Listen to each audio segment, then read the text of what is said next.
రాష్ట్రంలో కానీ మన రాష్ట్రంలో కానీ పిల్ల రహితులు అంటే మా పిల్లలతో పనిలేదు పిల్లలతో మాకు పిల్లల యొక్క అంతర్గత అంటే వివక్షతో కూడినది మా పిల్లలతో పనిలేదు. అలాగే మతంతో కూడా మాకు పనిలేదు. పిల్లలుగా స్వేచ్ఛగా పెంచుకున్నాము, అలాగే బతకాలనిస్తున్నామని అనుకునే వాళ్ళు లక్షల్లో ఉన్నారు. అయితే వాళ్ళ యొక్క వివరాలు కూడా శాస్త్రీయంగా సెన్సస్ లో రికార్డు రావాలనేది నా డిమాండ్. అయితే ఇప్పుడున్న దాంట్లో ఏంటంటే అలాంటి వాళ్ళకి ప్రమోట్ చేయడానికి ఒక కాలం అంటే కరువు అని చెప్పేసి కింద లాస్ట్ ఒకటి ఇస్తున్నారు మదర్స్, అందులో వేసేస్తుంది. దానివల్ల ఏంటంటే అప్పుడు పైన చెప్పిన వాళ్ళకంటే మిగిలిన వాళ్ళు కావచ్చు, మాలాంటి వాళ్ళంతా కలిపి ఫిగర్ అనేది రావట్లేదు.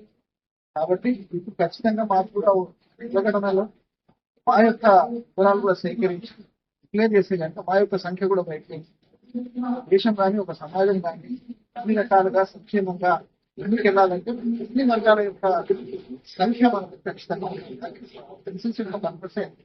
కాబట్టి అందులో మాకు కూడా ఖచ్చితంగా గుర్తించబడింది మా సమాన పని సమాన గుర్తింపు రావాలి, సమాన అవకాశాలు ఏదో రాజకీయ పార్టీలు చేస్తున్నారు. ఇది కాంగ్రెస్ పార్టీ అధిష్టానంలో అదే నేపథ్యంలో వాళ్ళకి సాగింది. ఈ నేపథ్యంలో కేంద్రం అవసరమో కులగణన ఖచ్చితంగా అవసరం. ఎందుకంటే బీసీల యొక్క కులగణన ఇంతవరకు చేయలేదు దేశం. ఓన్లీ ఎస్సీస్ కానీ ఎస్టీస్ యొక్క ఖచ్చితమైన వివరాలు ఉన్నాయి. బీసీల యొక్క వివరాలు అనామతిగా 50% కొంత 40% అలాగలంగా చెప్తున్నారు. ఒక స్పెసిఫిక్ గా సెన్సస్ లో వాళ్ళను చేర్చి గణించింది లేదు. కానీ ఇప్పుడు తెలంగాణ ప్రభుత్వం దాన్ని చేపట్టడానికి ఆలోచిస్తున్నారని చాలా అవసరం పెడతారు. దాని వల్లనే వాళ్ళు ఎంతమంది ఉన్నారని తెలిసినప్పుడే వాళ్ళకి ఎలాంటి పథకాలు కావాలి, వాళ్ళ సంక్షేమం గురించి కానీ అవిటికి అవకాశం వస్తుంది. చాలా అందుబాటు మా యొక్క అలాంటి వాళ్ళ యొక్క ఉనికిని కూడా మా అస్తిత్వాన్ని కూడా గుర్తించడం అనేది మా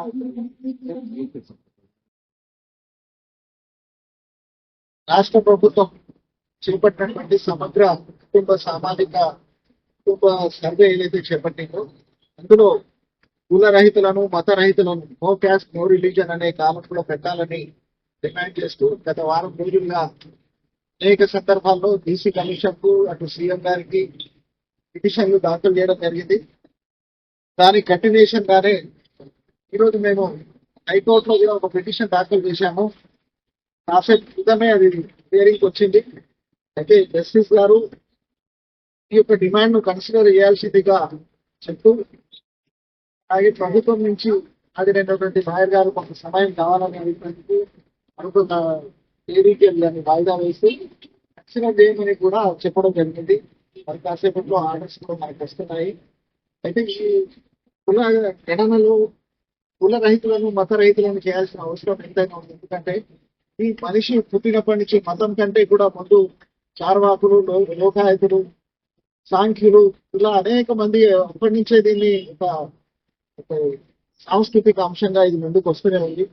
కాబట్టి ఈ వీళ్ళను ఎట్టి పరిస్థితుల్లో దాన్ని నెగ్లెక్ట్ చేయాల్సిన అవసరం లేదు. ఖచ్చితంగా వీళ్ళ యొక్క సరైన సంఖ్య కూడా రావాల్సిన అవసరం ఉంది. ఈరోజు ప్రపంచంలో హేతువాదులు, నాస్తికులు అనబడే వాళ్ళు 3వ అతిపెద్ద సంఖ్యలో ఉన్నారు ప్రపంచ వ్యాప్తంగా. కానీ మన దేశంలో మాత్రం ఇంతవరకు సెన్సెస్ లో ఎక్కడా కూడా కుల రహితులను లేదా మత రహితులను కన్సిడర్ చేయడం జరగలేదు. ఆ కాలం బదులుగా ఇతరులు అనేటువంటి కామన్ గా ఇచ్చేటువంటి కాలంలో వాళ్ళ సంఖ్యను వేస్తూ వాళ్ళ యొక్క సరి అయిన సంఖ్య బయటికి రాకపోవడం అనేది అన్యాయమైన విషయం. కాబట్టి ఈరోజు హైకోర్టు వారిని ఆశ్రయించడం జరిగింది. ఇది జరగబోయే ముందు జరగబోయేటువంటి ఒక పోరాటానికి ఇది ఒక ముందడుగుగా మేము భావిస్తున్నాము. కాబట్టి కుల రహితులు మత రహితులు ఎవరైనా సరే ముందుకు వచ్చి తమ యొక్క కుల గణనలో స్పష్టంగా తమ యొక్క కుల రహితులము లేదా మత రహితులం అనేటువంటి డిమాండ్ తో పాటుగా అందులో నమోదు కూడా చేయించాల్సినటువంటి విషయం గుర్తిస్తూ ముందుకు రావాలని కోరుతున్నాము. ఈరోజు కుల నిర్మూలన సంఘం ఆధ్వర్యంలో మేము పిటిషన్ వేశాము. కుల నిర్మూలన సంఘం గత 52 ఏళ్లుగా పోరాటం చేస్తుంది. ఈ రకంగా కులాంతర మతాంతర వివాహితులను ఏకం చేస్తూ వాళ్ళకు ఆదర్శ భారతీయులను గుర్తించమని వాళ్ళకి ప్రత్యేకమైన రిజర్వేషన్లు కూడా కల్పించాలని కోరుతూ ఆ యొక్క డిమాండ్ కొనసాగుతున్నది. అందులో భాగంగానే ఈరోజు మేము కోర్టు వారిని ఆశ్రయించడం, దానికి తగ్గట్టుగా ఒక ఒక్క అడుగైనా సరే ముందైతే ఓడిగట్టిగా భావిస్తున్నాను. Thank you. ప్రజా ప్రయోజన వ్యాజ్యంగా కాకపోయినా వ్యక్తిగత స్థాయిలో వేసిన కుల నిర్మూలన సంఘం అధ్యక్ష కార్యదర్శి అయిన వాహిద్